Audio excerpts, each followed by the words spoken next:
kamu kan mau ngelamar kerja di rumah sakit nih di sini. Coba ceritain dong kegiatan kamu sekarang ngapain aja? Baik, selamat pagi Bapak Ibu yang saya hormati. Perkenalkan, nama saya Najih Eva Siswaini. Saya lulusan dari Universitas 11 Maret dengan jurusan farmasi. Saya memiliki pengalaman bekerja selama 1 tahun di Apotek 69 sebagai apoteker. Selama saya bekerja sebagai apoteker, saya bertugas untuk melakukan penyerahan obat, pemberian informasi, manajemen stok obat di apotek. Saya juga sangat tertarik untuk melakukan komunikasi langsung pada pasien yang juga digunakan di perusahaan ini. Artinya saya butuh sedikit waktu untuk melakukan penyesuaian di rumah sakit ini. Oke, lalu kenapa kamu tertarik melamar ke rumah sakit ini? Saya ingin bekerja di sini karena saya tahu rumah sakit ini memiliki pandangan yang bagus untuk masa depan. Rumah sakit ini fokus dalam memberikan penanganan serta edukasi dengan pasien di kehidupan seperti dunia kesehatan. Dengan skill yang saya miliki, saya mampu untuk mengikuti program yang ada di rumah sakit ini. Oke, selanjutnya coba kamu ceritakan kelebihan kamu itu apa? Saya bisa bekerja secara detail untuk mengurangi resiko kesalahan dalam bekerja. Dengan skill yang saya miliki, saya bisa untuk mengikuti program yang ada di rumah sakit ini. Serta saya mampu bekerja dalam tim dengan beberapa karyawan dalam satu tim dengan koordinasi yang baik. Coba jelasin dong apa kekurangan kamu? Kekurangan terbesar saya yaitu terkadang saya merasa kesulitan untuk mendapatkan obat untuk sebuah permintaan dan akhirnya mengambil permintaan lebih dari yang saya bisa tangani. Di masa lalu, hal ini yang membuat saya merasa stres atau membuat saya merasa kelelahan. Untuk meningkatkan diri untuk ini, saya menggunakan aplikasi manajemen waktu, sehingga saya bisa memvisualisasikan berapa banyak pekerjaan yang saya miliki.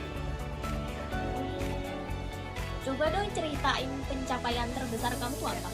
Pencapaian terbesar saya di pekerjaan ini yaitu saya telah menjadi pimpinan instalasi di apotek saat itu karena saya tahu saya dapat membawa kemampuan kepemimpinan ini ke perusahaan. Bagaimana Anda bisa melihat diri Anda 5 tahun ke depan di rumah sakit ini? Untuk 5 tahun ke depan, saya ingin di tahun-tahun awal saya akan beradaptasi dan bekerja sebaik mungkin dan berdampak positif bagi rumah sakit ini. Dan saya harap untuk 5 tahun ke depan saya dapat berkontribusi untuk memajukan rumah sakit ini dan diberikan kepercayaan untuk posisi dan tanggung jawab yang lebih tinggi. Oke, lanjut ya. Biasanya cara kamu menghadapi tekanan saat bekerja itu gimana sih? Saya memiliki solusi untuk mengatasi masalah dan cara memecahkan masalah yang rumit menjadi strategi yang lebih kecil sehingga tekanan tersebut lebih mudah untuk ditangani. Apa yang kamu lakuin saat 30 hari pertama kerja?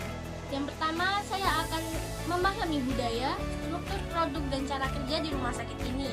Yang kedua, saya akan memulai mengamati mekanisme tim sehingga saya akan memberikan bantuan dengan cepat.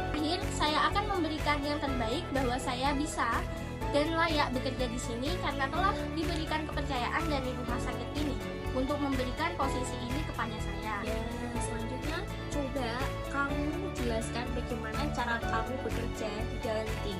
Saat saya bekerja di apotek sebelumnya, saya menjadi bagian dari tim yang terdiri dari apoteker, asisten apoteker, dan staf administrasi.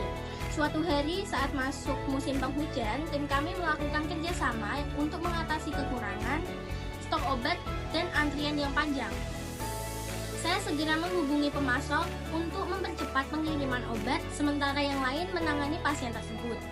Coba kasih satu alasan kenapa kamu harus menerima kamu kerja. Saya sudah membaca lowongan pekerjaan ini dengan detail dan saya percaya bahwa saya memiliki skill sehingga saya bisa melakukan pekerjaan saya jika Anda menerima. Saya akan bekerja dengan keras untuk menyesuaikan kemampuan saya dengan anggota tim. Lanjut ya, kamu bersedia lembur nggak? Kayak saat weekend, kamu harus masuk kerja nggak? Saya akan berusaha sesuai waktu yang sudah ditetapkan agar hasilnya maksimal. Tapi jika ada pekerjaan yang mendesak di luar jam kerja, saya akan menyelesaikannya sebaik mungkin. Belum lanjut, aku mau tanya dulu nih, kamu udah ada ekspektasi gaji belum? Mau berapa kalau misalkan terima di posisi ini? Baik, terima kasih Bapak atau Ibu. Dari hasil riset omset yang saya ajukan kompensasi di angka kisaran 3 sampai 5 juta sesuai dengan gaji umum apoteker. Semoga Bapak atau Ibu berkenan untuk mempertimbangkannya. Selanjutnya, apa kamu ada melamar di perusahaan lain? Iya Bu, ada. Tetapi lamaran kerja saya untuk ke perusahaan lain hanya sebagai opsi. Besar harapan saya untuk diterima di rumah sakit ini. Selanjutnya, bagaimana sikap kamu ketika ada keluarga yang sakit atau punya acara? Padahal kamu sendiri lagi kerja. Saya akan membuat panduan pekerjaan sehingga ketika saya terpaksa izin, rekan atau tim yang menjadi rekan cadangan mendapatkan pengarahan yang jelas. Saya juga akan komunikasi secara berkala agar pekerjaan berjalan lancar tanpa mengabaikan keluarga. Terakhir ya, apakah Anda siap jika harus mengikuti pelatihan di luar daerah selama beberapa bulan? Saya tertarik dengan pekerjaan ini, tetapi saya saat ini tidak memungkinkan untuk pindah Ibu, karena ada keluarga yang harus saya dampingi. Jika memungkinkan untuk bisa bekerja secara produktif, tanpa harus ke kantor untuk keperluan di luar daerah, saya sangat senang dengan kesempatan itu. Semoga Ibu berkenan. Oke, sudah selesai. Dengan ini saya akhiri interviewnya. Nanti kita akan kabari 2 minggu lagi ya.